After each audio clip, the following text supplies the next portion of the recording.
Hello అండి, నమస్తే. ఈరోజు మనం ఈ వీడియోలో కారక్ చైన్ అంటే ఏంటో తెలుసుకోవడానికి ట్రై చేద్దాము. అసలు కారక్ చైన్ అని దేనిని అంటారో ముందుగా తెలుసుకుందాం. जो शब्द क्रिया से संबंध बनाते हैं वह कारक होते हैं. అంటే ఏ పదాలైతే క్రియతో సంబంధాన్ని కలిగి ఉంటాయో వాటిని మనం కారక్ అని అంటాము. कारक चिन्ह 8 प्रकार के होते हैं.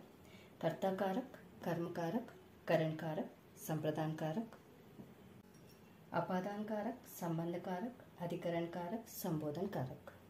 ఇప్పుడు వరకు మనం కారక్ చిహ్నని దేనిని అంటారో తెలుసుకున్నాము. అందులో ఎన్ని రకాలు ఉంటాయో తెలుసుకున్నాము. 8 రకాలుగా ఉంటుంది కారక్ చిహ్న అనేది. సో దాంట్లో కరణ కారక్, అపాదాన కారక్కి మధ్యన ఉండే డిఫరెన్స్ ఏంటో చూద్దాం ఇప్పుడు. ఎందుకంటే ఒక సెంటెన్స్లో సే వచ్చినట్టయితే అది కరణ కారక లేదంటే అపాదాన కారక అనేది తెలుసుకోవడం పిల్లలకి కొంచెం కష్టంగా ఉంటుంది. సో అందుకే నేను ఈ వీడియో చేస్తున్నాను. ఒకవేళ ఇది హెల్ప్ అయితే మాత్రం ఖచ్చితంగా లైక్ చేసి షేర్ చేయండి. సో చూద్దాము దీన్ని డిఫరెన్స్ మనం ఎగ్జాంపుల్స్ ద్వారా తెలుసుకోవడానికి ట్రై చేద్దాం. కరణ కారక్కి ఉదాహరణ. కరణ కారక్ యొక్క ఉదాహరణలు ఏంటో చూద్దాము. అర్జున్ నే కర్ణ కో బాణ్ సే మారా థా. బच्चे मिट्टी से खेल रहे हैं. अंकिता ने अपने भाई से काम करवाया है. మూడిట్లోనూ మనకి సే అనేది వచ్చింది. ఈ సే అనేది ఎప్పుడు యూజ్ చేస్తారు? కరణ్ కారక్ యొక్క కారక్ చిహ్నం ఏంటి? అసలు సే కే ద్వారా, రెండు కూడా. కే ద్వారా అంటే దాని త్రూ మనకి వర్క్ జరుగుతుంది అని అర్థం, అంటే దాని ద్వారా పని జరుగుతుంది. అలాగే సే కూడా దాని ద్వారా జరుగుతుంది అని చెప్పేటప్పుడే దీనిని యూజ్ చేస్తారనమాట. ఇది యూజ్ అవుతుంది. కరణ్ కారక్ చిహ్నాలు అనమాట. సే కే ద్వారా, కే ద్వారా ఎలాగైతే దాని ద్వారా పని జరుగుతుందని చెప్తామో అలానే సే కూడా అలాగే యూజ్ అవుతుంది. ఇప్పుడు ఫస్ట్ ఎగ్జాంపుల్ చూసినట్టయితే అర్జున్నే కర్ణకో బాణసే మారాథా. అర్జునుడు కర్ణుడిని దేనితో చంపాడు? బాణసే అంటే దాని ద్వారా చంపాడు, బాణంతో చంపాడు. అప్పుడు ఇది ఈ సే మనకి ఇక్కడ వచ్చింది. అలానే బచ్చే మిట్టీ సే ఖేల్ రహే హై. బచ్చే మిట్టీ సే ఖేల్ రహే హై. దేనితో ఆడుకుంటున్నారు బచ్చే? మిట్టీ సే అంటే మట్టితో ఆడుకుంటున్నారు అని, దానితో రిలేటెడ్, దానితో అక్కడ ఆడుతున్నారు అని అర్థం. సో అప్పుడు కూడా సే మనకి ఇలా వస్తుంది. అలాగే అంకితానే అప్నే భాయి సే కామ్ కర్వాయా హై. అలానే అంకిత అప్నే భాయి సే తన తమ్ముడు లేదంటే అన్నతో పని చేయించుకుంది అన్నప్పుడు కూడా వస్తుంది. అంటే ఎవరి ద్వారా పని చేయించుకుంది? భాయి సే. అప్పుడు కూడా మనకి సే వస్తుంది అనమాట. అంటే దీని ద్వారా పని జరుగుతుంది అని చెప్పడానికి ఈ సే మనకి వస్తుంది అనమాట. అంటే దాని ఆధారంగా పని జరుగుతుంది అని చెప్పేటప్పుడు. तो अब हम देखते हैं అపాదాన కారక్కి ఉదాహరణ. ఇప్పుడు చూద్దాం అపాదాన కారక్ యొక్క ఉదాహరణలు చూద్దాం, ఎగ్జాంపుల్స్ చూద్దాము.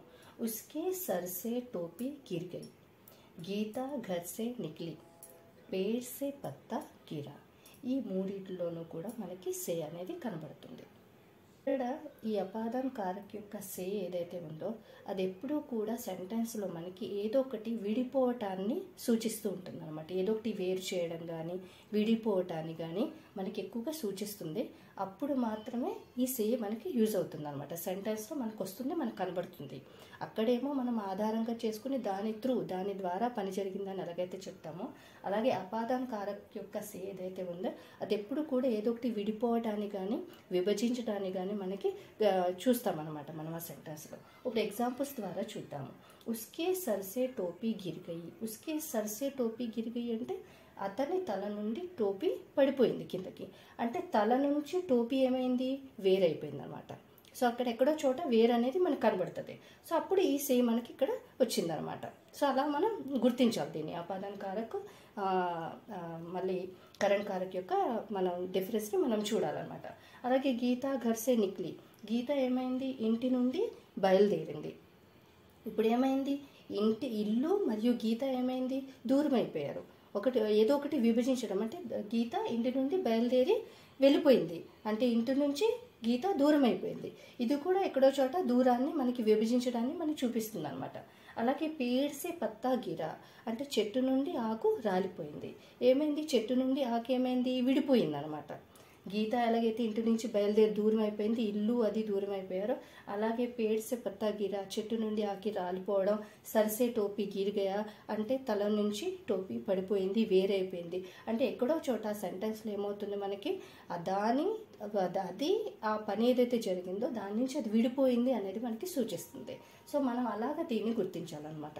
కరణ్ కారక్ మళ్ళీ అపాదాన్ కారక్లో ఉండే డిఫరెన్స్ అది.